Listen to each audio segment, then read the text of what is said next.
Alright, so I'm continuing my animation on this scene. Some of you are familiar with what I'm doing here. You may have seen the animation of Don Carnage, which is already more or less done.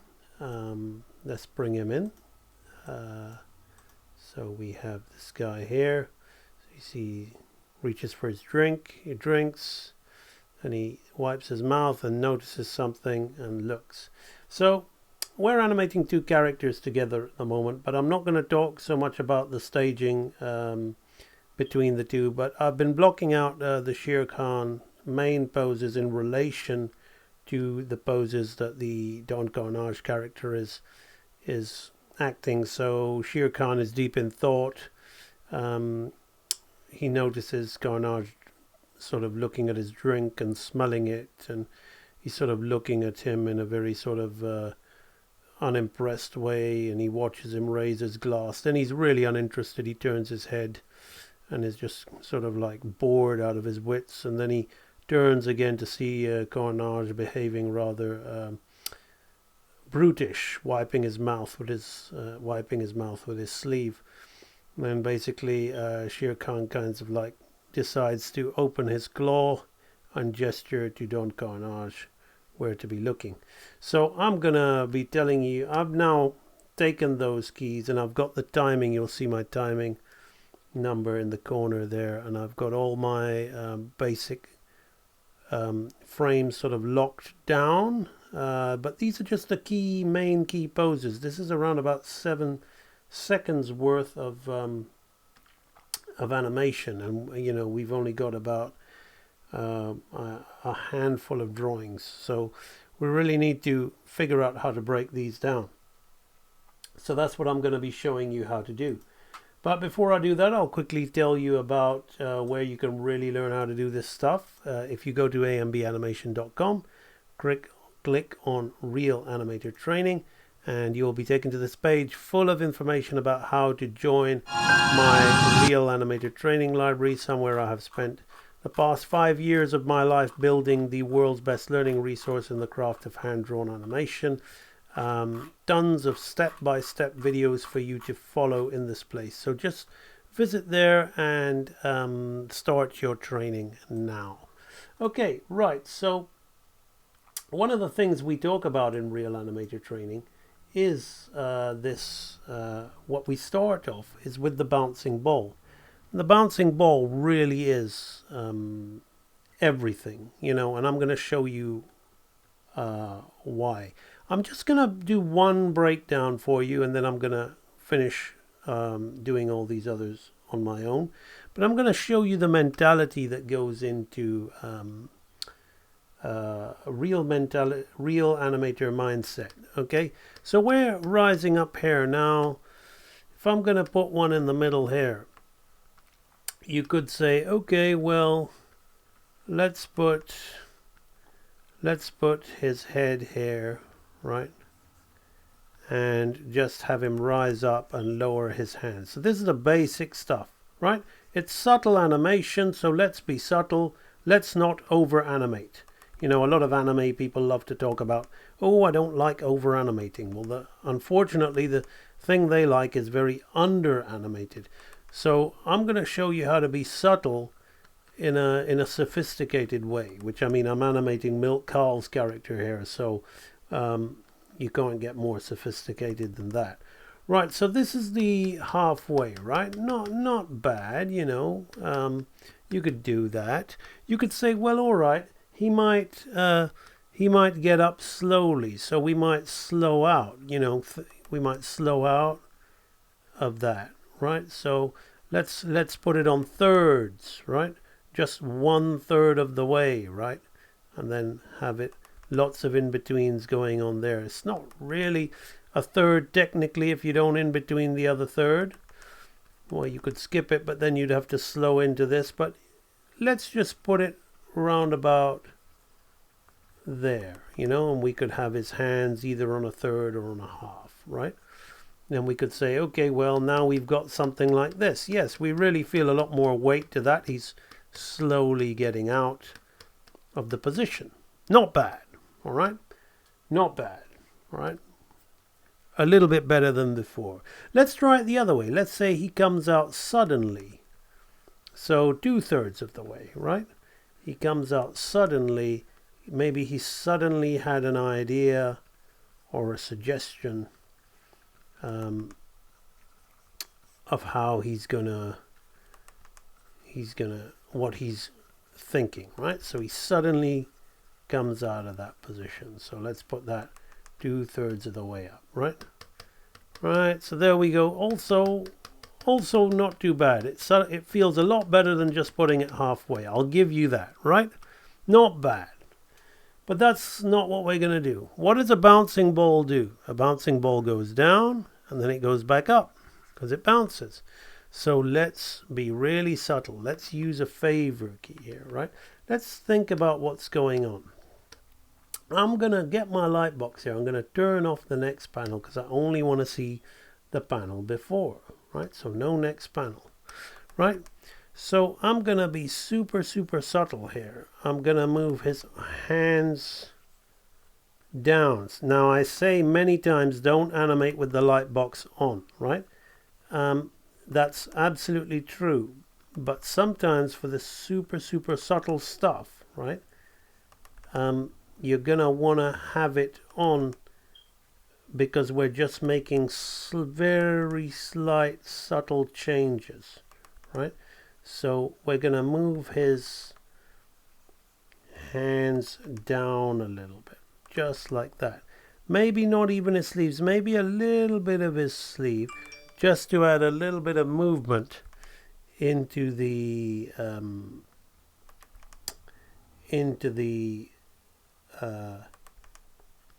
action. So there's a little bit of movement there.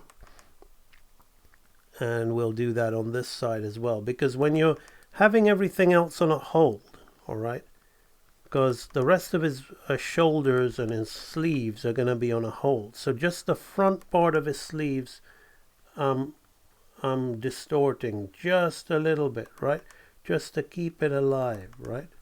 So we're going to do something like that, right? So we've got the hands coming down just before they go up, right? So already we've got a little bit more sophistication in that. And also we want the head to be doing something similar. So I'm going to put a little bit more movement on the head, and I'm going to change the arc of the head. I'm not going straight down, right? Not going. Maybe with the hands I did a little bit of that because it was so subtle.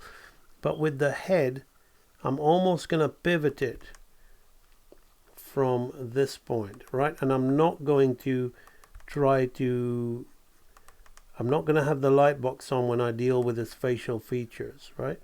Because I'm going to kind of lose the whole pivoting of his head, and we don't want to have it.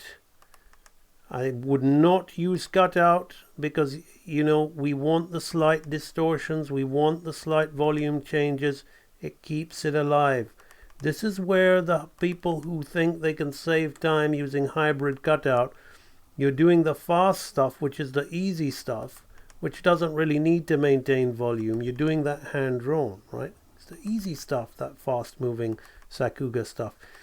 It's the subtle stuff that's really difficult, especially to maintain volume. So you don't want to cop out and rely on the digital puppetry to just slide it, because you're going to kill the life out of your animation.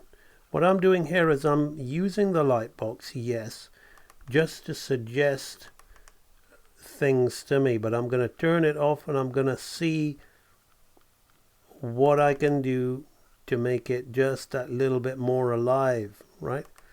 So I'm going to, and it's worth it, right? Some of you will be shaking your head going, oh, well, is it really worth it? Yes, it is worth it all the way, right? So now we're going to add a little bit of movement in his collars, right?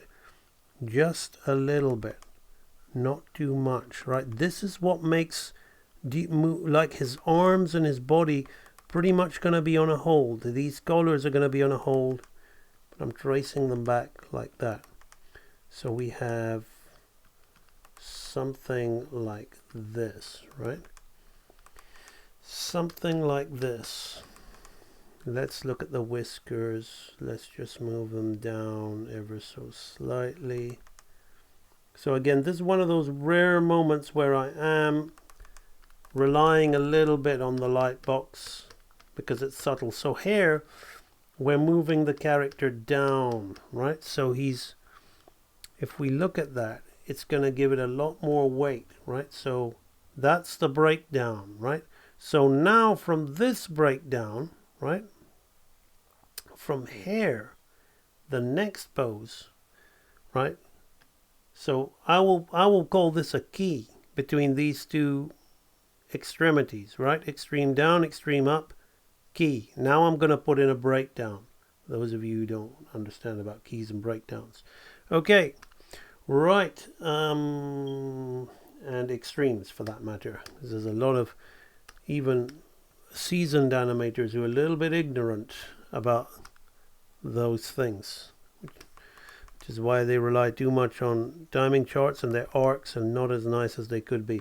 Now, because I've done that, I'm not going to use a third. I'm going to plonk him on a half, right? Because that is what's going to give the life to the movement. I'm not going to go putting in some snappy thirds or anything and then slowing in to keep him up. That's what's going to bring the life to the movement there. So I'm going to think about his head and his hands. Maybe the hands, I will change their timing and put them on a third, right? So the hands I will put on a third. So you see we're playing when I'm doing this kind of animation, which is why I'm not really documenting it a lot. Apart from, like, some of you saw me doing the Baloo dancing, right? Baloo and Rebecca dancing. Well, I'm a lot more confident doing that and documenting that on stream than something like this, right? This is real hardcore acting, which I've really had to think about. He's a lot. The other guy, the dog next to him, moves a lot more. It's going to take longer to do that dog because of the amount of movement. But thinking about how I'm going to move this guy is a lot harder because I don't want it looking dead and I don't want it being overacted, right? So now we've got like the rise out of it. He's down. Let's just turn that off so you can see that, right?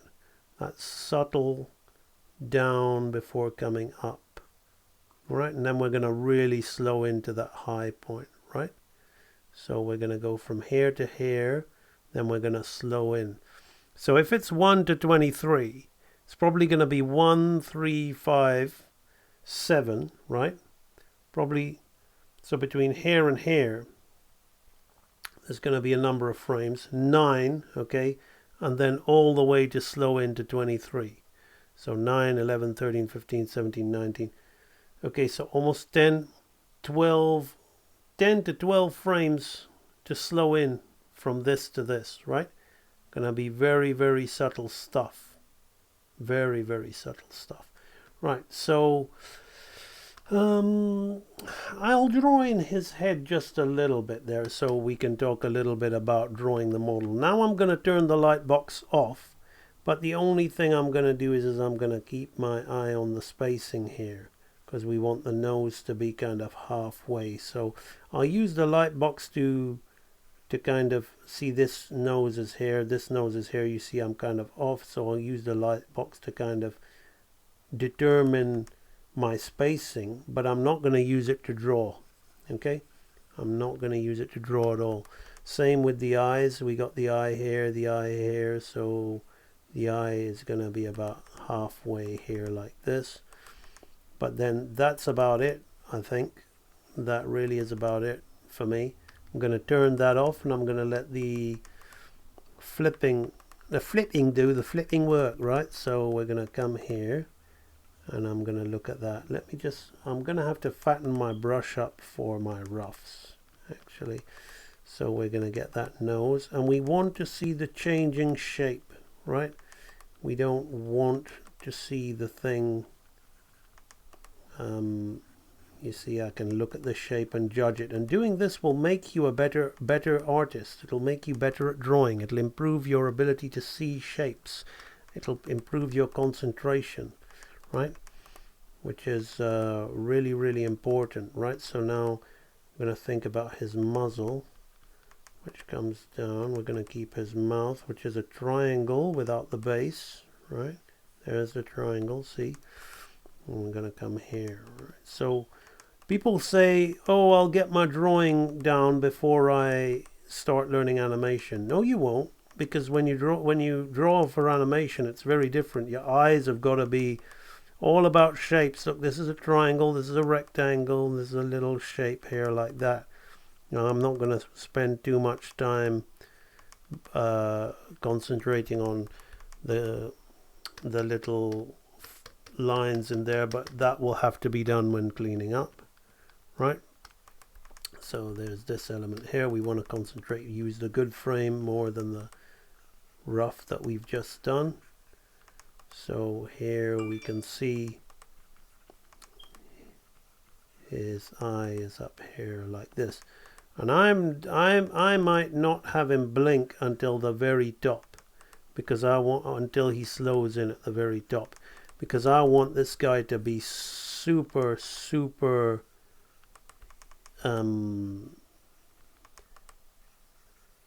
intense in thought.